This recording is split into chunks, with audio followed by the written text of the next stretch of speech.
इल्म कहता है किताबों का समंदर हो जा, अक्ल दाना का इशारा है सिकंदर हो जा। इल्म और अक्ल के मिटते हुए दौराहे पर इश्क ने दी है सदा, मस्त कलंदर हो जा। जी तो सामीन मोहतरम, अस्सलामु अलैकुम। पेश खिदमत है ज़हरा आयशा का अफसाना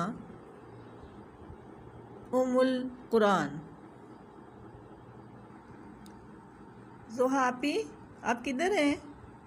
भाई मैं काफ़ी देर से आपको आवाज़ें दिए जा रही हूँ। राइमा थकी हारी आकर सोफे पर दराज हो गई। ज़ोहा लैपटॉप में मगन काम कर रही थी।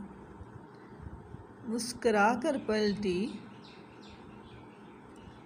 और मुखातिब हुई, जी मोहतरमा बताएं तो मैं आज आपके लिए इस कदर अहम क्यों कर हो चली कि जनाबा आवाज़ पे आवाज़ लगाई जा रही हैं।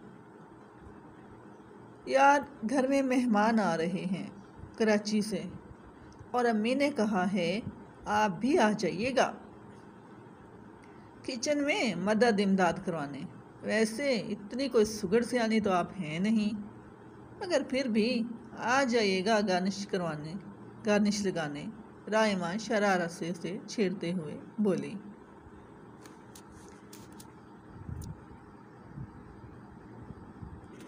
राइमा ज़ोहा की चचाज़ाद बहन, घर साथ साथ थे और ज़ोहा और राइमा के वालिद यानी दोनों भाई साथ बिजनेस भी करते थे। इसी तरह बड़ों की तरह बच्चों में भी मोहब्बत रही, आना जाना तो लगा ही रहता था। ज़ोहा 3 भाइयों की अकलौती बहन थी, यूनिवर्सिटी स्टूडेंट। दोनों भाई शादीशुदा थे, क्योंकि वो उससे बड़े थे और अब उसकी और उसके छोटे भाई अकमल की खूब दोस्ती रही। वालदा तो सारा दिन बहुओं के मसाइल और तरबियत में गुजार देती थी। राइमा अपने घर की सबसे बड़ी बेटी थी, अभी मैट्रिक की तालबा। 2 बहन और 1 भाई सबसे छोटे थे। उसकी अम्मी को तो घर और बच्चों से ही फुर्सत मिलना मुमकिन न था। राइमा, अकमल और ज़ोहा की खूब दोस्ती थी। बाकी या तो बड़े थे या फिर बच्चा पार्टी, सो वो हम ख्याल थे, इसलिए खूब बनती थी। राइमा की खाला और उनकी दोनों बेटियां कल कराची से आ रही थीं, जिसके लिए घर में खुसूसी और पेशगी तैयारियां उरूज पर थीं और अब ज़ोहा को भी बुलवा लिया गया था। अम्मी, मैं चच्ची की तरफ जा रही हूँ। ज़ोहा नमाज पढ़कर अब वहाँ जाने को तैयार खड़ी थी। अभी जा रही हो? मेहमान तो शाम तक पहुँचेंगे, अम्मी ने किचन से इत्तला दी। चच्ची ने पहले आने को कहा था किचन में काम करने के लिए।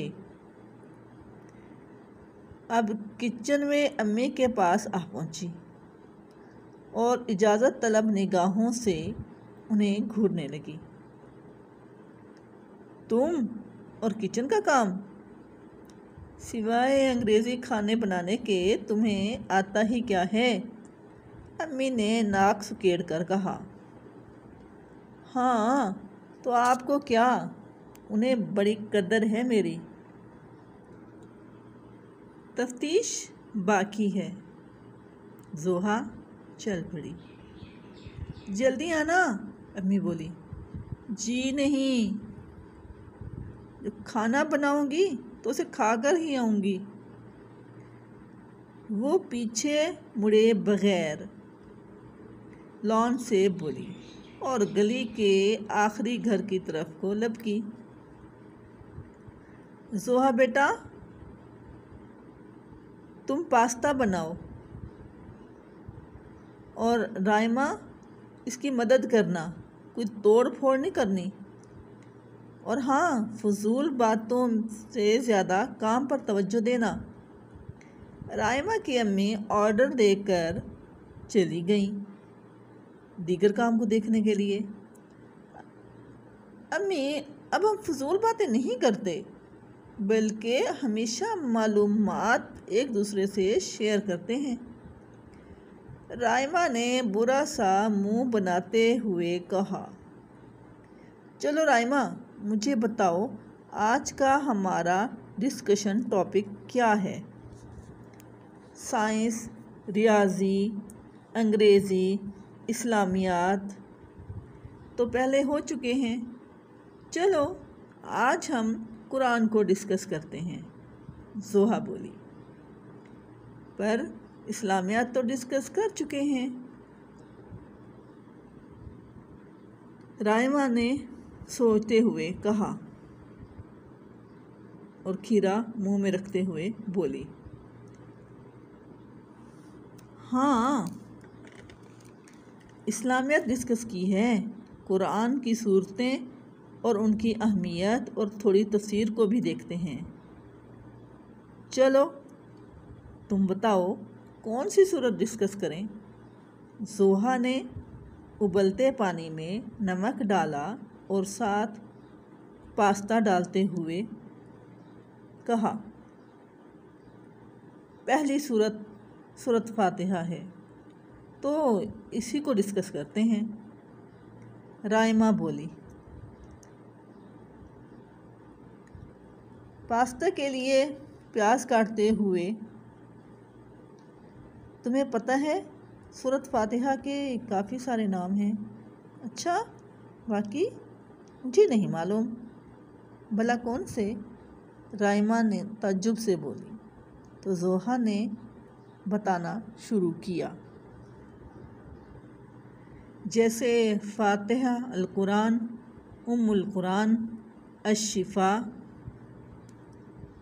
अस्सलात बाबरकत, बार बार दोहराई जाने वाली और सबसे ज़्यादा नामों वाली सूरत भी कहा जाता है।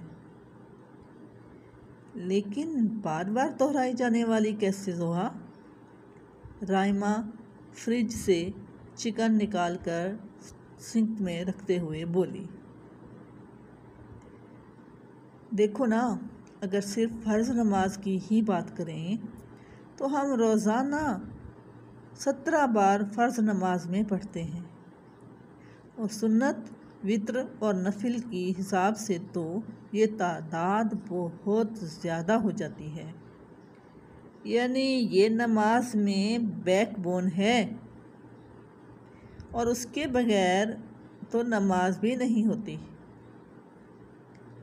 हाँ जोहा, और मैंने हदीस शरीफ में पढ़ा था कि सूरत फातिहा और सूरत अल बकरा जैसी सूरत किसी और नबी को ना मिली जो मोहम्मद सल्लल्लाहु अलैहि वसल्लम को मिली है। ये हदीस का मफ़हूम है, राइमा ने जोहा को बताया। दूसरी आयत के मुताबिक अल्लाह ताला बहुत मेहरबान और रहम करने वाला है। तुम्हें पता है अल्लाह ताला की रहमत के कितने हिस्से हैं? जोहा ने चिकन के छोटे छोटे टुकड़े काटते हुए पूछा। नहीं तो, राइमा शर्मिंदा होते हुए मुंह छुपाकर बोली, 100 हिस्से होते हैं। अल्लाह ताला की रहमत के 99 हिस्से आखिरत के लिए और 1 हिस्सा दुनिया के लिए है। जोहा ने कहा, सिर्फ 1 हिस्सा दुनिया में? और फिर भी दुनिया इतनी हसीन और ख़ूबसूरत है। राहिमा ताज्जुब से बोली और ये जी छनक की आवाज़ से उसने छुरी फेंक दी। जोहा ने मुस्कुराते हुए लॉन्च से आती चच्ची की आवाज़ सुनी जो राइमा को कोस रही थी और बोली, तीसरी आयत में यौमुद्दीन का लफ्ज़ आता है।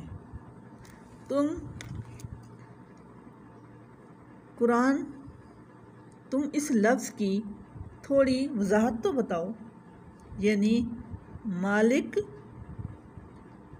भला बदले के दिन का, तो ये बदले का दिन से क्या मुराद है? यानी मालिक है बदले के दिन का, तो ये बदले के दिन से क्या मुराद है? जोहा चिकन काट कर उसको मिसालें लगाकर मैरिनेट होने के लिए छोड़कर बोली, अच्छा जी, तो मैं बताती हूँ जोहा साहिबा, भाई अब इतना तो आप जानती हो ना कि आफ्टर ऑल मैं भी मुसलमान हूँ। राइमा ने कंधे उचकाते हुए बड़े फ़ख्रिया अंदाज से कहा, यौमुद्दीन से मुराद जज़ा और अमल है, यानी दीन इस्लाम अमल का नाम है और ये क़यामत का दिन है जिसमें अमाल का हिसाब होगा, जज़ा और सज़ा का फ़ैसला होगा।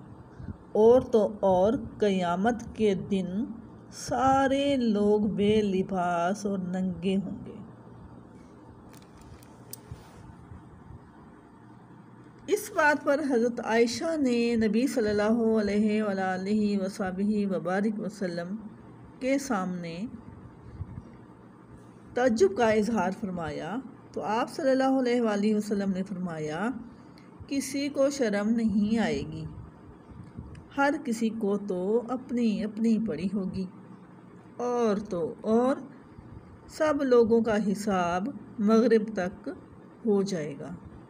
वहाँ का एक दिन 50,000 साल के बराबर होगा, राइमा ने बताया।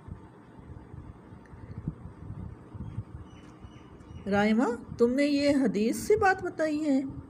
जोहा ने ये सुनकर कहा, हाँ, मगर ये याद रखना ये हदीस का मफ़हूम है। हज़रत आयशा वाली बात असल अल्फाज तो मुझे याद नहीं, मगर मफ़हूम यही है, यानी बात का मुद्दा यही है। राइमा ने चूल्हा बंद कर दिया और पास्ता में 2 चम्मच तेल डाला, उसे धोने के लिए के बाद, ताकि वो चिपक ना जाए। तो जोहा ज़रा सूरत अल-फातिहा की आखिरी आयत से मुतल्लिक़ कुछ बताओ, राइमा ने जोहा को कहा, और एक बार फिर फर्श पर कुछ गिरा दिया। जोहा अब भी चची की आवाज़ों की मुंतज़िर थी, मगर शायद वो ऊपर थीं, उन्हें राइमा की दहशतगर्दी की आवाज़ न आई।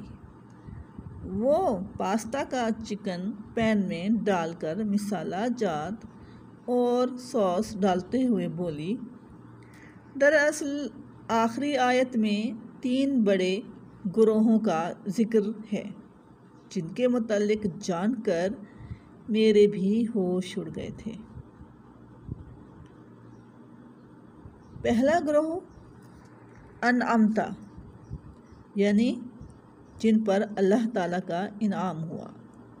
ये लोग अल्लाह ताला के नेक बंदे हैं, अम्बिया, सादिकीन, शुहदा और सालिहीन, ये वो हैं जिनको अल्लाह ताला ने इल्म दिया और उन्होंने अमल भी किया। तो दुआ मांगी जा रही है कि ए अल्लाह, हमें उनके रास्ते पर चला जिन पर तूने इनाम किया।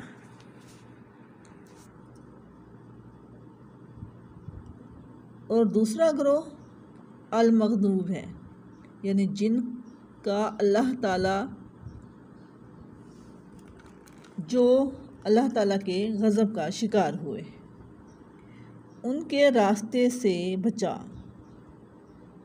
यानी इसमें उन्होंने ऐसे लोगों से पनाह मांगी है कि जिनसे अल्लाह ताला नाराज़ हुए, जिन पर गज़ब किया, उनके रास्ते से चलने से पनाह मांगी है।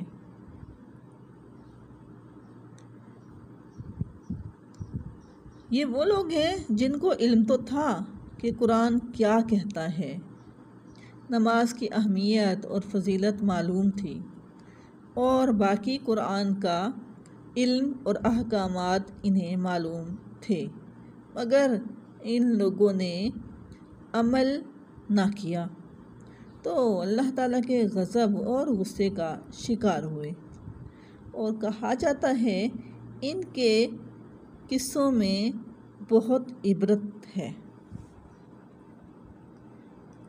तीसरा ग्रोह अज़्ज़ालीन, यानी ऐसा ग्रोह कि जिनको ना इल्म था ना उन्होंने अमल किया, यानी इल्म मिला नहीं तो हासिल करने की कोशिश भी नहीं की। ये लोग फिर गुमराह हो गए और हिदायत से दूर ही होते चले गए।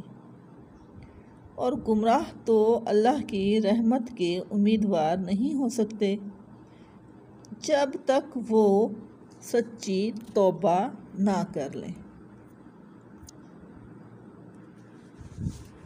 जोहा अब चिकन में पास्ता डाल चुकी थी, यानी पहला ग्रोह इल्म और अमल दोनों हैं, यानी theory and practice both they have. दूसरा ग्रोह इल्म है अमल नहीं, यानी थ्योरी बट विदाउट प्रैक्टिस। तीसरा ग्रोह ना इल्म है ना ही अमल किया, यानी no theory and no practice. Raima ने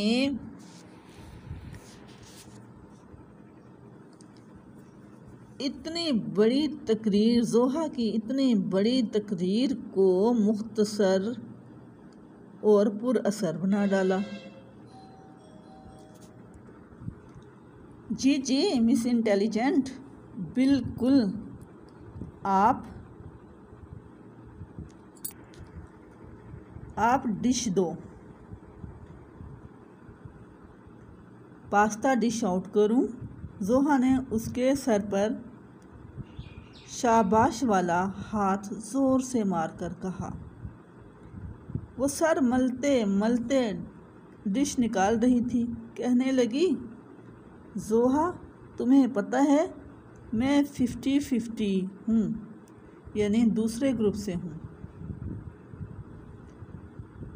बहुत कुछ पता तो है मगर अमल नहीं करती, यानी अल्लाह ताला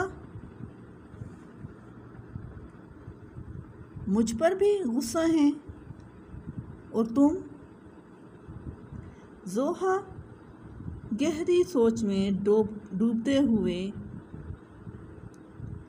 हाँ राइमा, लेकिन अब मेरी कोशिश है मैं दूसरे ग्रुप से फर्स्ट में आऊँ।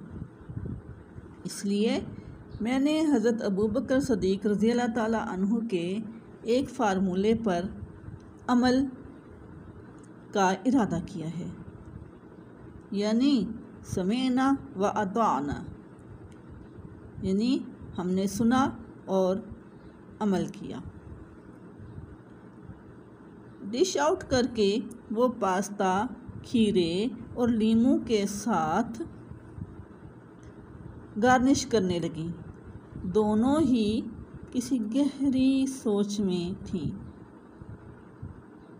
क्या आप भी?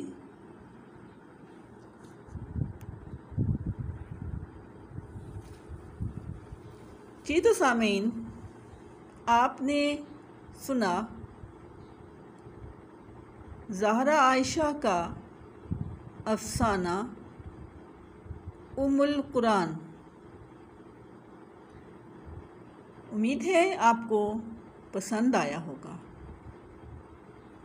पसंदीदगी की सूरत में लाइक ज़रूर कर दीजिएगा, और अगर आपने अभी तक हमारे चैनल को सब्सक्राइब नहीं किया तो आपसे इल्तिमास है कि इसे सब्सक्राइब करके घंटी का बटन दबा दें। शुक्रिया। पाकिस्तान जिंदाबाद। अल्लाह हाफिज़।